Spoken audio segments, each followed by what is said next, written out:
ओम नमः शिवाय। नमस्कार दोस्तों, स्वागत है आप सभी का आपके अपने यूट्यूब चैनल खुशहाल ज़िंदगी में। दोस्तों, आशा करते हैं कि सावन महीने का जो पहला सोमवार का व्रत था आप सभी ने किया होगा और आज का दिन आपका बहुत अच्छे से बीता होगा। आपने बहुत अच्छे से महादेव की पूजा आराधना की होगी। जो भी उपाय आपको बताए गए हैं उन सभी उपायों को किया होगा। अब इसके बाद बारी आती है 10 जुलाई की। देखिए, श्रावण महीने में एक एक दिन बहुत ही महत्वपूर्ण है। एक एक दिन क्या, मैं तो कहूँ कि एक एक पल, एक एक घड़ी जो है वह बहुत ही महत्वपूर्ण होता है शिव साधकों के पास। तो 11 जुलाई को दिन मंगलवार है और इस दिन पर रही है नवमी तिथि। आज के वीडियो में श्रावण महीने के नवमी तिथि की उपाय हम लेकर आए हैं, जिसे आप ध्यानपूर्वक सुनिएगा। दोस्तों, हम अपने जीवन में कई प्रकार की समस्याओं से परेशान होते हैं। उनमें से एक है शारीरिक समस्याएं।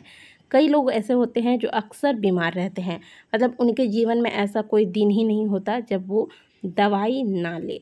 दवाइयों पर ही जिनका जीवन निर्भर होता है। या फिर कुछ ऐसे भी लोग होते हैं जिनको हमेशा कोई ना कोई समस्या होती है, लेकिन उनके रिपोर्ट वगैरह हमेशा नॉर्मल ही रहते हैं। तो ये जो उपाय हम आपको बताने वाले हैं, यह उपाय बीमारी के लिए है। जो व्यक्ति हमेशा बीमार रहते हैं, बहुत इलाज करा लिया, बहुत दवाइयाँ खा ली, बहुत कुछ कर लिया, लेकिन जो बीमारी है वह जस की तस है। आपकी जो शारीरिक समस्या है वह समाप्त नहीं हो रही है। तो इस नवमी तिथि पर इस उपाय को अवश्य कीजिएगा। उपाय के लिए आपको एक तांबे के लोटे में जल भर लेना है। जल आपको कहाँ से भरना है? आपको अपने घर से ही जल भरना है। जैसे कि हर वीडियो में आपको बताती हूँ कि जब भी महादेव के मंदिर जाएं, घर से जल भरकर लेकर जाइएगा। यदि आपके घर में गंगा जल है तो आप थोड़ा सा गंगा जल इस जल में मिला दें, और अगर नहीं है तो आपको बता दूं कि श्रावण का महीना चल रहा है, यदि संभव हो तो गंगा जल घर में लाकर अवश्य रखें। यह बहुत आवश्यक होता है। हर सनातनी के घर में गंगा जल होना बहुत आवश्यक है। तो गंगा जल अवश्य ला कर रखिएगा। और अगर आपके घर में है तो 2 बूंद गंगा जल इसी जल के लोटे में डाल दीजिए। यह जल लेकर आप महादेव के मंदिर पहुंच जाइए। महादेव के शिवलिंग के समक्ष जाकर खड़े होइए। उत्तर दिशा की ओर मुंह होगा, दक्षिण दिशा की ओर आपका पीठ होगा। ठीक है। यह उपाय आप चाहे तो प्रातःकाल भी कर सकते हैं और चाहे तो शाम के वक्त भी इस उपाय को किया जा सकता है। अब आपको महादेव का एक नाम है शूलपाणेश्वर महादेव। एक बार फिर सुन लीजिए, शूलपाणेश्वर महादेव का नाम लेना है आपको। और इनका नाम लेते हुए महादेव के शिवलिंग पर इस पूरे जल को समर्पित कर देना है। जल समर्पित करते वक्त ध्यान रखिएगा कि जल की धार है जो वह सामान्य होनी चाहिए। ऐसा नहीं कि आप एकदम उड़ेल देंगे जल। बिल्कुल आप सामान्य पतली सी धार धीरे धीरे करके शिवलिंग पर समर्पित कीजिएगा। और शिवलिंग से आपके हाथ की ऊंचाई बहुत ज़्यादा नहीं होनी चाहिए। ज़्यादा ऊंचाई से अगर आप जल चढ़ाते हैं तो इसके छींटे उड़ते हैं, वह जल उड़ के आपके शरीर पे पड़ता है, तो इससे बहुत बड़ा दोष लगता है। तो ये गलती आप पूरे श्रावण में बिल्कुल भी मत कीजिएगा। जल समर्पित करते वक्त श्री शिवाय नमस्तुभ्यम बोले, शूलपाणेश्वर महादेव का नाम मन में ध्यान कीजिए। और जिस व्यक्ति के लिए आप इस उपाय को कर रहे हैं, यदि आप अपने स्वयं के लिए कर रहे हैं तो अपना नाम और गोत्र लीजिएगा। और अगर किसी अन्य व्यक्ति के लिए कर रहे हैं जो घर में हमेशा बीमार रहता है, तो उसका नाम और गोत्र लेकर फिर यह जल महादेव के शिवलिंग पर समर्पित कर दीजिए। अब जल जब आप चढ़ाते हैं तो जल बहता हुआ जलाधारी से नीचे की ओर बहता है। यहाँ से आपको इस जल को थोड़ा सा रोक लेना है। इस जल को आप अपने किसी अलग पात्र में या जल वाले लोटे में ही रोककर थोड़ा सा लेकर घर को आइए।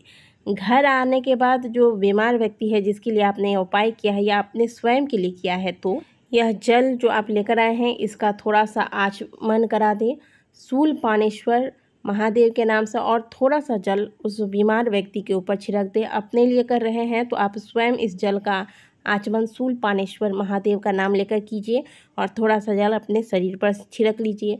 अगर घर में किसी अन्य सदस्य के लिए कर रहे हैं तो उनके साथ भी आपको यही करना है। थोड़ा सा जल का आचमन करा दीजिए और थोड़ा सा जल उनके शरीर पर छिड़क दीजिए शूलपाणेश्वर महादेव का नाम लेकर।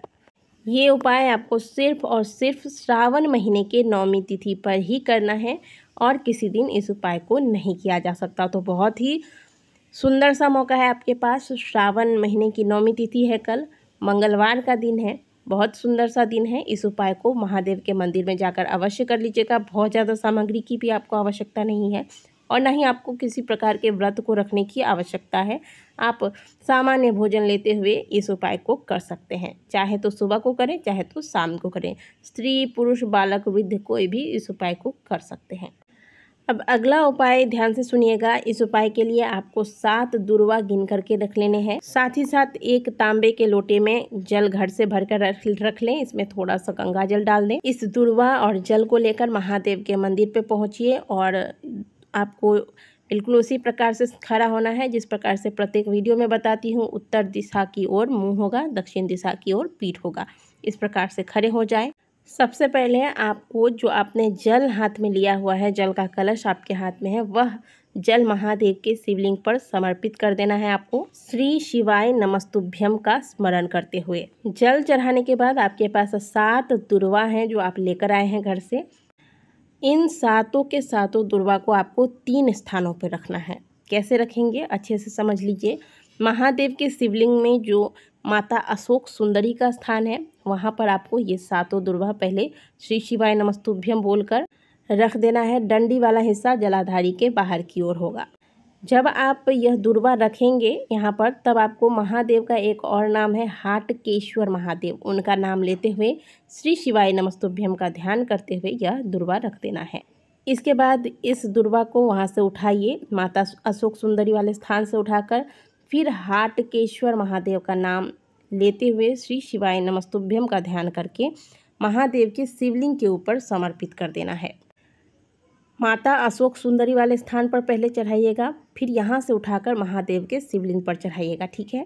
अब ये दुर्वा यहाँ से उठाकर फिर महादेव के शिवलिंग में जो गणेश भगवान का स्थान है, आप स्क्रीन पर देख रहे हैं, ये है भगवान गणेश का स्थान। इस स्थान पर आपको यह दुर्वा समर्पित कर देना है। यहाँ भी आपको हाटकेश्वर महादेव के नाम से यह दुर्वा समर्पित करना है श्री शिवाय नमस्तुभ्यम का ध्यान करते हुए। अब ये जो 7 दुर्वा हैं, इन्हें उठाइए यहाँ से और अपने घर को लेकर चले जाइए। घर पर ले जाकर इन 7 के 7 दुर्वा को बहुत अच्छे से आपको संभाल कर रखना है। अब श्रावण का महीना जब समाप्त हो जाए और भादो महीने की शुरुआत हो जाए, तो भादो महीने में एक एक करके इस दुर्वा को प्रातःकाल रोज आपको खाली पेट ब्रश करने के बाद एक एक करके इस दुर्वा का सेवन करना है। 7 दिन तक, 7 दुर्वा है, 7 दिन तक आपको यह करना है। पहले दिन आप प्रातःकाल उठे, ब्रश किया, इस दुर्वा का सेवन कर लें। फिर दूसरे दिन दूसरा दुर्वा का, इस प्रकार से 7 दिन में 7 दुर्वा का आपको सेवन करना है। दुर्वा को खाते वक्त भी आपको हाटकेश्वर महादेव का नाम लेना है और इस दुर्वा को खाना है। आपकी जो भी शारीरिक समस्याएं हैं जो आपके पकड़ में नहीं आ रही है, बहुत परेशान है, तो आपकी जो शारीरिक समस्याएं हैं वो समाप्त होगी। बस ध्यान रखिएगा कि यह दुर्वा आपको श्रावण में लाकर चढ़ाना है और घर में लेकर आना है और खाना है भादो महीने के किसी भी दिन से आप इसे खा सकते हैं। तो आशा करते हैं कि यह जो आपको उपाय हमने समझाया है आपको अच्छे से समझ आ गया होगा। बहुत ही सुंदर सुंदर सा उपाय है। इन दोनों में से किसी एक उपाय को अपनी बीमारियों से, रोगों से मुक्ति के लिए आप कर सकते हैं। आशा करते हैं कि दी गई जानकारी आपको अच्छी लगी होगी। वीडियो अच्छी लगी है तो वीडियो को लाइक कीजिएगा, कमेंट बॉक्स में हर हर महादेव अवश्य लिखिएगा।